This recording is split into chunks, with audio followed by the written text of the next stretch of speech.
Hi all, welcome back.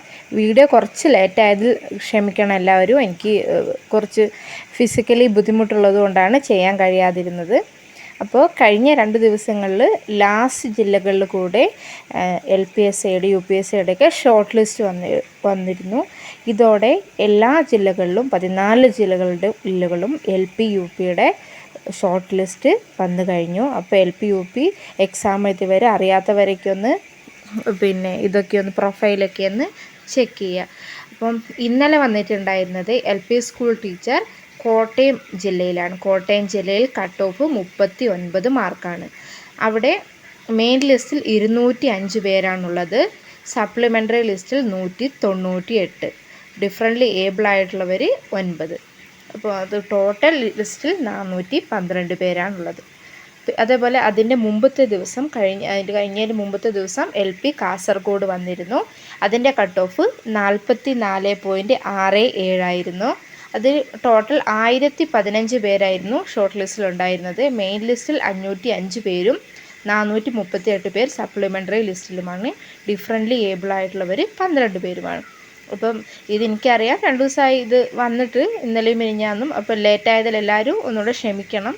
പിന്നെ എൻ്റെ video ആദ്യമായി കാണുന്നവരുണ്ടെങ്കിലൊന്ന് സബ്സ്ക്രൈബ് ചെയ്യാം. അപ്പോൾ ഈ ഒരു സാഹചര്യത്തിൽ, എല്ലാ ജില്ലകളിലും വന്ന സാഹചര്യത്തിൽ നമുക്ക് എല്ലായിടത്തെയും കട്ട് ഓഫും കാര്യങ്ങളൊക്കെ ഒന്ന് ഡിസ്കസ് ചെയ്യാം. കാസർഗോഡ് ജില്ലയിൽ LP 44.67ഉം UP 62ഉമാണ്. കണ്ണൂർ 46.67ഉം 65ഉം.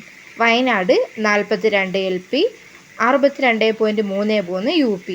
കോഴിക്കോട് ജില്ലയിൽ 45.33 LP 66.33 UP. മലപ്പുറം ജില്ലയിൽ 45.67ഉം 66.33. തൃശ്ശൂർ ജില്ല 42 62.67. പാലക്കാട് 46.33 64.33. എറണാകുളം 39.67 61.67. ആലപ്പുഴ 42.33 61.33. കോട്ടയം 39 59. ഇടുക്കി 38.67 57. പത്തനംതിട്ട 39 55.33. കൊല്ലം 43.67 65.33. തിരുവനന്തപുരം 41.67 62.33. ഇതാണ് LP UPയുടെ നിലവിലുള്ള കട്ട് ഓഫ്. അപ്പം ലിസ്റ്റിൽ ഉൾപ്പെട്ടവർക്ക് എല്ലാവർക്കും അഭിനന്ദനങ്ങൾ. അപ്പോൾ നിങ്ങൾ പെട്ടെന്ന് തന്നെ എല്ലാവർക്കും ജോലി കിട്ടട്ടെ.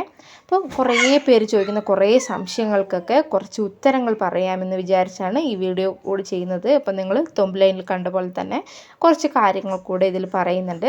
അപ്പോൾ വീഡിയോ സ്കിപ്പ് ചെയ്യാതെ കാണുക. നിങ്ങൾക്ക് ഉപകാരപ്പെടുന്നുണ്ടെങ്കിൽ ഒന്ന് മറ്റുള്ളവരിലേക്ക് ഷെയർ ചെയ്യുക. ഇഷ്ടപ്പെടുന്നുണ്ടെങ്കിൽ ലൈക്ക് ചെയ്യുക. കുറേ പേര് സബ്സ്ക്രൈബ് ചെയ്യാതെ കാണുന്നുണ്ട്, അവരൊക്കെ ഒന്ന് സബ്സ്ക്രൈബ് ചെയ്യുക.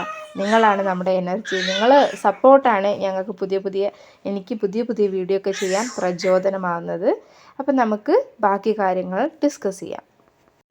കുറേ പേര് കമൻറ്റിൽ ചോദിക്കുന്നുണ്ട്, സപ്ലിമെൻ്ററി ലിസ്റ്റിൽ ഉൾപ്പെട്ടാൽ കാര്യമുണ്ടോ, ജോലി കിട്ടുമോ എന്നൊക്കെ. അപ്പോൾ നമുക്ക് കുറച്ച് കാര്യങ്ങൾ നോക്കാം. ഇവിടെ LP സ്കൂൾ ടീച്ചർ എറണാകുളം ജില്ലയിലെ ഒരു ഷോർട്ട് ലിസ്റ്റാണ് ഞാൻ എടുത്തിട്ടുള്ളത്. ഈ വർഷത്തെ എറണാകുളം ജില്ലയിലെ ഷോർട്ട് ലിസ്റ്റാണ് ഇവിടെ കാണുന്നത്. ഇവിടെ ഫസ്റ്റ് ഭാഗത്ത് തന്നെ കണ്ടില്ലേ മെയിൻ ലിസ്റ്റ് എന്ന് പറഞ്ഞിട്ട് കുറേ നമ്പേഴ്സ് കണ്ടോ, കുറേ രജിസ്റ്റർ നമ്പറുണ്ട്. അതൊക്കെ ഓപ്പൺ കോമ്പറ്റീഷനുള്ളത്, ജനറൽ കാറ്റഗറിയിലുള്ളത്. OC എന്ന് പറയും. OC എന്ന് പറഞ്ഞാൽ ഓപ്പൺ കാറ്റഗറി അല്ല, ഓപ്പൺ കോമ്പറ്റീഷൻ എന്ന് പറയും. ജനറൽ കാറ്റഗറി എന്ന് പറഞ്ഞാൽ എല്ലാവരും ഉൾപ്പെടും. പ്രത്യേകിച്ച് റിസർവേഷൻ ഇല്ലാത്തവരും റിസർവേഷൻ ഉള്ളവരും ഹൈ മാർക്കുള്ളവരൊക്കെ, അതായത് കട്ട് ഓഫ് മാർക്ക് മുകളിലുള്ളവരാണ് ഇതിൽ ഉൾപ്പെടുന്നത്. മെയിൻ ലിസ്റ്റിൽ കട്ട് ഓഫ് മാർക്കിന് മുകളിലുള്ളവരാണ് ഉൾപ്പെടുന്നത്. മെയിൻ ലിസ്റ്റിന് തൊട്ട് താഴെ വരുന്നത് സപ്ലിമെൻ്ററി ലിസ്റ്റാണ്. സപ്ലിമെൻ്ററി ലിസ്റ്റ് എന്ന് പറയുമ്പോൾ റിസർവേഷൻ കാറ്റഗറിയിലുള്ള ആൾക്കാർ ഉൾപ്പെടുന്ന ഇതാണ്. അതായത് കട്ട് ഓഫ് മാർക്കിന് തൊട്ട് താഴെയുള്ള മാർക്കുകൾ വന്നവരെ റിസർവേഷൻ പ്രകാരം ഈ ഒരു സപ്ലിമെൻ്ററി ലിസ്റ്റിനാണ് ഉൾപ്പെടുത്തുന്നത്. അതിൽ ഏതൊക്കെ വരും? ST SC മുസ്ലിം ഈഴവ തീയ ബില്ലവ, പിന്നെ ഡിഫറൻ്റ്ലി ഏബിൾ ആയിട്ടുള്ളവർ, പിന്നെ SCC SIUCN ഹിന്ദു നാടാർ വിശ്വകർമ്മ, ഇങ്ങനെ എല്ലാ വിഭാഗത്തിലുള്ളവരും ഇതിലുണ്ടാവും. അപ്പം ഈ റിസർവേഷൻ കാറ്റഗറി ഉള്ളവർ മെയിൻ ലിസ്റ്റിലും ഉണ്ടാകും. അപ്പം മെയിൻ ലിസ്റ്റിൽ നമുക്കറിയാം PSCയുടെ റൊട്ടേഷൻ ചാർട്ട് അനുസരിച്ചാണ് നിയമനം ലഭിക്കുന്നത്. അതായത് നമ്മൾ ഒരു 10 പേരെടുക്കുകയാണെങ്കിൽ അതിൽ 4 പേര് ജനറൽ കാറ്റഗറി ആയിരിക്കും. ജനറൽ കാറ്റഗറി എന്ന് പറയുമ്പോൾ മാർക്കിൻ്റെ അടിസ്ഥാനം നമ്മൾ പറഞ്ഞില്ല, മെയിൻ ലിസ്റ്റിൽ ഉൾപ്പെട്ട ജനറൽ കാറ്റഗറി ആയിരിക്കും 4 പേര്. അതിൽ 6 ആൾക്കാർ എന്ന് പറഞ്ഞാൽ ഇതേപോലെ റിസർവേഷൻ കാറ്റഗറിയിൽ നിന്ന് എടുക്കുന്നതായിരിക്കും. അതായത് OCO OBC അങ്ങനെ അവരുടെ റൊട്ടേഷൻ ചാർട്ട് അനുസരിച്ചാണ് അവർ എടുക്കുന്നത്. 4% ഡിഫറൻ്റ്ലി ഏബിൾ ആയിട്ടുള്ളവർക്ക്. അപ്പം ഇതിൽ നമുക്കറിയാം, ഇതിൽ വന്നിട്ടുള്ളത് മെയിൻ ലിസ്റ്റിൽ വന്നവർ എത്ര പേരാണെന്നൊക്കെ ഇതിൽ നമ്മൾ കൊടുത്തിട്ടുണ്ട്. അപ്പോൾ അതിൽ പ്രത്യേകം പറഞ്ഞിട്ടുണ്ട് മെയിൻ ലിസ്റ്റിൽ വന്നവർ കട്ട് ഓഫ് മാർക്ക് നിശ്ചിത മാർക്ക് ഇവിടെ കൊടുത്തിട്ടുണ്ട്. ആ കട്ട് ഓഫ് മാർക്കിന് മുകളിലുള്ളവരാണ് മെയിൻ ലിസ്റ്റിൽ ഉൾപ്പെടുത്തിയിരിക്കുന്നത് പ്രത്യേകം പറയുന്നുണ്ട്. എറണാകുളം ജില്ലയിൽ 39.67 കട്ട് ഓഫ് വന്നിട്ടുള്ളത്. അപ്പോൾ ആ കട്ട് ഓഫിന് മുകളിൽ മാർക്കുള്ളവരൊക്കെ മെയിൻ ലിസ്റ്റിലാണ് ഉൾപ്പെടുക. അതിന് തൊട്ട് താഴെ മാർക്ക് വരുന്നവരൊക്കെയാണ് സപ്ലിമെൻ്ററി ലിസ്റ്റിൽ ഉണ്ടാവുക. അപ്പോൾ നിയമനം നടക്കുമ്പോൾ മെയിൻ ലിസ്റ്റിൽ ഈ റിസർവേഷൻ കാറ്റഗറിയിലുള്ള കാൻഡിഡേറ്റ്സ് ഇല്ലെങ്കിൽ അതിലില്ലെങ്കിൽ സപ്ലിമെൻ്ററി ലിസ്റ്റ് എന്നാണ് എടുക്കുക. ഉദാഹരണമായിട്ട് ഹിന്ദു നാടാർ വിഭാഗത്തിലുള്ളവർ മെയിൻ ലിസ്റ്റിൽ ഇല്ല എന്നിരിക്കട്ടെ, അപ്പം അത് സപ്ലിമെൻ്ററി ലിസ്റ്റിൽ നിന്നാണ് അവർ സെലക്ട് ചെയ്യുക.